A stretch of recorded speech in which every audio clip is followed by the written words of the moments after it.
जी हमारे साथ सीनियर सहाफ़ी मौजूद हैं अब्दुल गफ्फार मार साहब, इनसे पूछते हैं।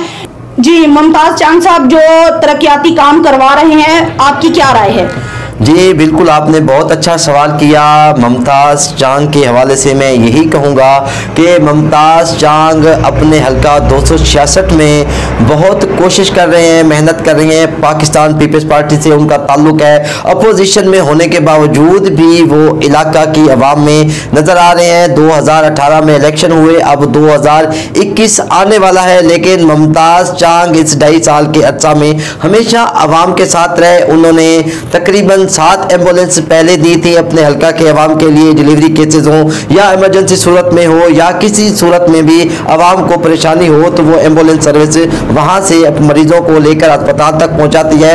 और अब उन्होंने 2 एम्बुलेंस और दी हैं, तकरीबन 9 एम्बुलेंस इस वक्त काम कर रही हैं। और उसके अलावा उन्होंने यूनियन कौंसिल जो ढंडी है, वो पंजाब की आखिरी यूनियन कौंसिल है, वहाँ पे पानी बिल्कुल कड़वा था, वहाँ पे बीमारियों के हवाले से अवाम को मुश्किलात का सामना था।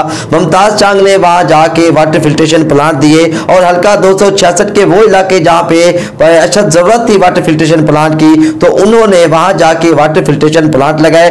और उसके अलावा जितना हो सका, कोई गरीब अगर कोई नादार या कोरोना के हवाले से भी उन्होंने, मैं कहता हूं कि बहुत अच्छा काम किया। हल्का की आवाम के हमेशा साथ रहे, वो अब भी हमेशा साथ है। मैं समझता हूं कि मुमताज़ चांग ने बहुत अच्छा काम किया। उन्होंने हमेशा आवाम के दुख में जाकर उनके लिए जितना हो सका उन्होंने अच्छा किरदार अदा किया। मैं समझता हूं कि मुमताज़ चांग अपने इलाका के लिए किसी तोहफा से कम नहीं है। जी बहुत शुक्रिया अब्दुल गफ्फार मार साहब।